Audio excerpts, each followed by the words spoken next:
Hello everyone.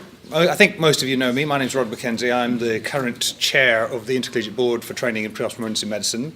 I was previously the convener for examinations in pre-hospital emergency medicine at the Royal College of Surgeons of Edinburgh, and the current convener, Phil Hyde, is here today. So actually in our Q&A session we might be able to just touch on some of the evolving issues around assessment, particularly focusing on summative assessment. I'm going to start off just by reminding you what you already know. Those teach best who most need to know, in my view. Everything that it has been decided by a peer group of about 100 people in the curriculum advisory group 5 years ago. Everything that's been decided that we need to know is in this document. What we need to know, show and do as consultant level subspecialist practitioners in pre-hospital emergency medicine. So it goes without saying that preparing for the exams is all about knowing what's in the exam, knowing what the exam is intended to cover, whichever level of exam it is. And there's a lot of information in the curriculum guide document, which you can download. But obviously the focal point for up-to-date information around the summative assessments, the two examinations that I'm going to talk about, are the regulations for those exams. The Intercollegiate Board effectively subcontracts the delivery of the National Summative Assessments to the Royal College of Surgeons of Edinburgh, and the Royal College of Surgeons of Edinburgh runs those examinations. It's very good at doing professional examinations. It's been doing it for a long time, and it maintains the regulations related to those exams. And it's very, very important that trainees understand that they must consult the current regulations for the exam as the exams grow and evolve. And those regulations may differ slightly from what's in the curriculum guide, because as you know, the curriculum guide is reviewed every 2 years, and it may not be keeping up with the changes in the examination structure and regulations. There's additional guidance, as has already been highlighted today, on the Intercollegiate Board's website. There's also additional guidance in the Faculty of Pre-Hospital Care's website, specifically around demystifying some elements of the exam, and the PHEM website, which is hosted by the Faculty of Pre-Hospital Care. So there are a number of sources of guidance and information out there. In fact, quite a lot of information out there about the exam. You've already heard both Simon and Ian talk about the purpose of assessment. I'm not going to labour the point. We are required to have summative assessments for this area of specialist clinical practice. We have you've already heard from Simon the phases of training, how we go from initial through developmental and consolidation phases of training. And you've seen already and you know already that in those training phases there has to be some form of summative assessment. And we have two national summative assessments, the NSA-1 or the Diploma in Immediate Medical Care, and the NSA-2, which is the Fellowship in Immediate Medical Care. And there are regulations regarding eligibility for those national summative assessments. Now, one of the really unique things about pre-hospital emergency medicine as a new subspecialty is the way we have managed to maintain integration with the wider body of practice in pre-hospital care. That is to say, we've been able to align the NSA-1 with the multi-professional open access diploma in immediate medical care.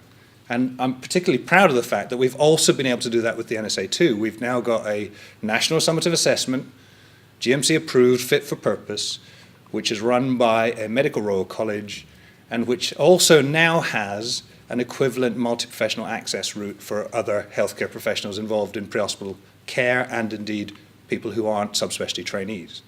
So we have a benchmark in both of these national summative assessments that extends beyond the body of PHEM subspecialist practitioners. And that's really something that should be celebrated and is hugely important in terms of future professional practice. The assessment system, which you all understand, has this need, as I've said, for these summative assessments. And I'm going to just describe or remind you a little bit about what those are, and then we'll talk about how you as trainers, whether you're a local trainer, a clinical supervisor, an education supervisor, a medical trainer, how you can help your trainees prepare for these assessments. So the NSA-1 and the NSA-2, on the face of it, look identical. They look very similar. The structures have been aligned in terms of both the written components and the practical components. The written components are a single best answer-based or format multiple choice questionnaire, 180 questions in 180 minutes. A lot of questions, a rapid fire assessment of underpinning knowledge. The practical elements are objective structured practical examinations with a slight difference. The total number of assessments are the same in both exams in terms of, if you like, 14 stations, but there are double stations in the DIMC and triple stations in the FIMC, which are slightly different, have a slightly different emphasis, which I'll talk about. The single best answer questions, some of you will have done the diploma in the past or done other professional examinations in the past, and you'll be aware there are lots of different formats for assessing underpinning knowledge in terms of a questionnaire or multiple choice type questionnaire or written type examination. The college has a full-time psychometrician staff who are constantly reviewing and evaluating the different formats of written assessment, and our current written examination is 180 single best answer format questions. And they're very straightforward in terms of their presentation. It's a short STEM with a specific question related to an element or unit within the curriculum and 5 possible answers. And the thing that catches people out more often than not is these are not true-false answers. These are single best answer questions, meaning that more than one of the answer options may have elements in it which are correct. It's about the best of those answers and not necessarily only one that is correct. And as we talk a little bit in questions about how you might prepare people for these exams, you need to think a little bit about that. The standard OSPE, if you like, the basic 1 minute plus 7 minute OSPE, but in both the diploma and the fellowship, is really focused on the application of underpinning knowledge in a kind of practical environment, in an operational environment, and the demonstration of technical skills. Those of us who are of a generation that didn't do OSPEs as trainees need to learn that there's a very structured approach to these types of assessment. The new generation of trainees who are used to OSPEs and these types of assessment are very familiar with that, but if we're not very familiar with it, we might not be able to help the trainees prepare for them. The double station OSPEs happen in the diploma. There are 2 of them. They are essentially 15 minutes long with the 1 minute reading interval. One is medically based, one is trauma or injury based, and they're about demonstrating basic immediate care as a single or solo responder. PHEM trainees sometimes struggle with that because as doctors, they're not necessarily used to that operational environment. They're not used to the context of being a single responder and demonstrating that basic immediate medical care to a high level of competence or a high level of practice. In the FIMC, the triple station OSPEs are often referred to as the simulations. 2 per diet, a longer assessment period, one always on a primary mission or a primary setting, one always on a secondary transfer or secondary mission setting, and they're an opportunity to demonstrate the provision of critical care in a multi-professional environment, in a as deeply simulated or as deeply immersed simulated environment as we can achieve. It is the only one of the higher professional exit examinations in the UK currently that uses full immersion simulation as part of summative assessment. So it's a pretty unique step that the college has taken to progress to this level of assessment, and we're learning all the time about how to make that better. So 2 exams that look on the face of it very similar, but actually are also very different. And why are they very different? And they're very different in relation to the level of practice or the level of assessment that is expected. And you will all be familiar that the diploma really samples the phase 1 elements of the curriculum, and it is from the regulations, the candidate is expected to be able to apply the underpinning knowledge across all of phase 1, and just think about the last sentence there, equivalent to medical practice expected in later specialty training years. In contrast, the fellowship is a much higher bar. It's a much greater level of professional knowledge, if you like, related to consultant level practice or the expectations of somebody who had completed all of the training and was operating at an independent consultant practitioner level. And one of the big challenges in preparing trainees for NSA 2 is for them to recognize that it is a step change in the level of assessment or the level of underpinning knowledge or the level of, or their demonstration of their application of that knowledge in an operational environment. It is not a rerun of the diploma. A lot of trainees find the diploma relatively straightforward. They're already operating at ST5, 6 level. They're used to this kind of assessment format, and they find most of the components of the examination relatively straightforward, and that's reflected in the very high pass rates in the NSA 1. But then, particularly if you're a Scheme C trainee, 6 months later, there's a same examination center, same format, I can see some people recognizing this, same structure of the examination, but a much higher bar. And if trainees have not been made aware that this is an exit examination at the fellowship level, at the same level as other fellowship examinations, then they can get into difficulty in terms of their preparation. Now, what I was asked to talk about is how you help trainees prepare for the NSA 1 and 2. So with that context behind us, clearly you need to know the curriculum, you need to know how to navigate the curriculum so that you can help them navigate the curriculum. You need to understand the structure of the summative assessments so that you can help them in terms of guiding them, and also during your workplace-based assessments, perhaps mirroring some of the summative assessment components in the way that you conduct your workplace-based assessments. You need to use the curriculum, as Ian has pointed out, to ground your training and teaching, to refer everything in your teaching back to the curriculum. Some of the other colleges have become really good at linking their CPD events to specific curriculum content, and we want to try and reflect that in regional training days and in super regional training days and in the national induction course, so that it's really clear how everything we're teaching or talking about relates to curriculum content. To that extent, use the curriculum within your training providers or your services or your units to design sort of, if you like, not just workplace-based assessments, but mock examinations or mock assessments. So think about, at the end of every teaching session that's a formal teaching session in a regional training day, getting your trainees to create some single best answer questions around the subject material. Delivering some single best answer questions around the subject material. Thinking about how you would undertake an OSPE related to this subject matter.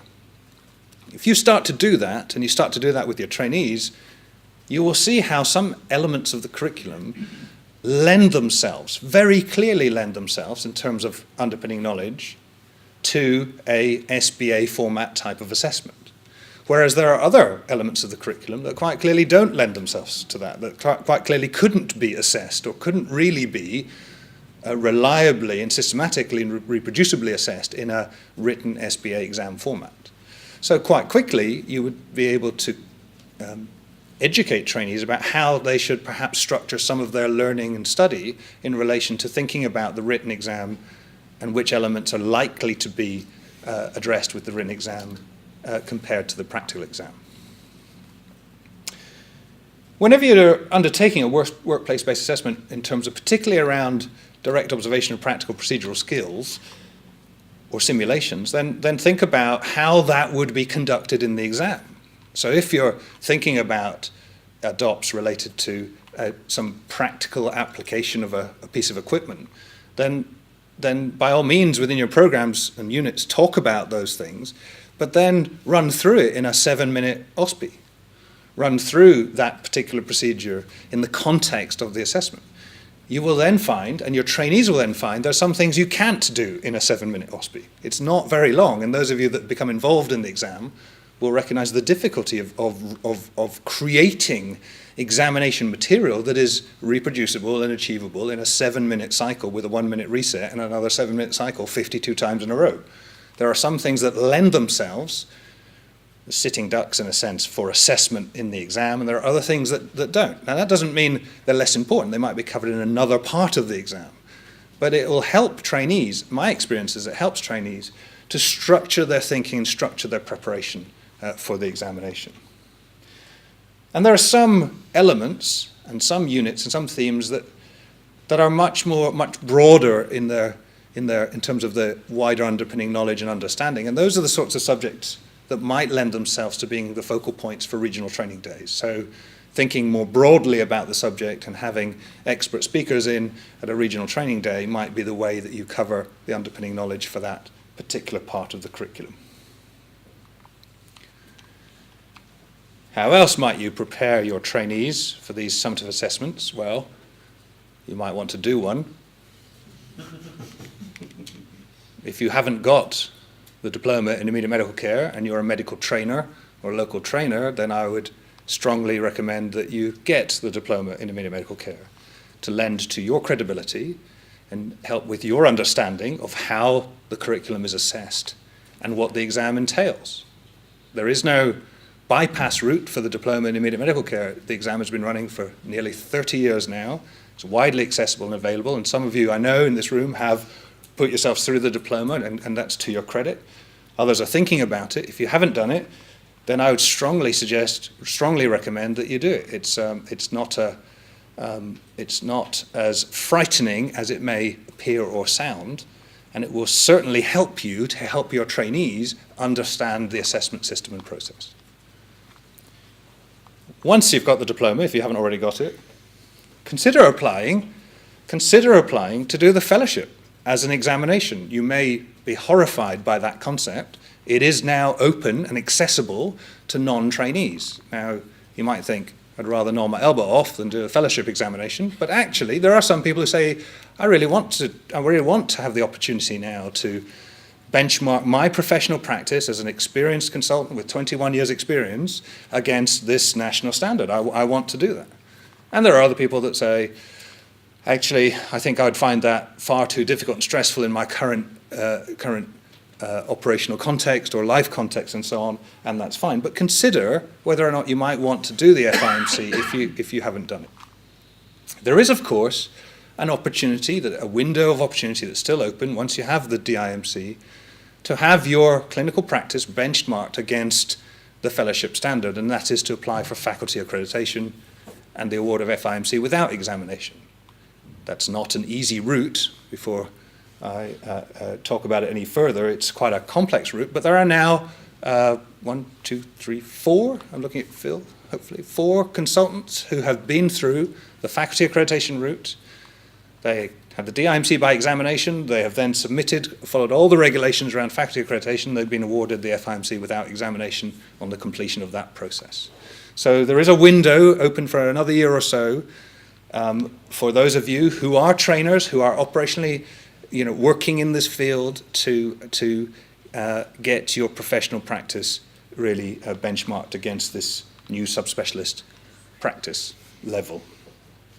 And of course, in both contexts, I'd strongly recommend that all trainers become examiners, that actually, if you also are part of the team that delivers these assessments, then you'll really understand and be able to influence the future of the assessments. I am delighted that some of the first subspecialty trainees are now examiners in the subspecialty. There's one sitting over there, so that we've got people who've been through the exam and through the training program and actually tried to operationalize, try to do all these things we've talked about, who are now trainers and now examiners and now inputting into the future of the curriculum. So Nick Foster, for example, is the chair of the curriculum committee, and that kind of energy that comes from people coming through the program, becoming examiners and becoming part of that wider family is really important. And that will help trainees, because as the more and more that the trainers that we understand and can modify and mold the assessment system to the needs of trainees, then the better. How can we also help trainees? Remember, these are high stakes, stressful and expensive examinations. Particularly, it might be a bit small there. Everybody you meet is fighting a battle you know nothing about. Be kind always. We sometimes forget the stress that our subspecialty places people under. We then add to that the stress of these national summative assessments and a real possibility actually that people may struggle with those assessments, especially if they're a Scheme C trainee with a very tight time frame to prepare for it. So we need to think about how we as trainers ensure that we're supporting trainees throughout the assessment process. recognising from day one, particularly a Scheme C trainee, the timetable for that trainee to complete what they need to do in the next 12 months is really tight and is going to dominate their life. And there may be implications.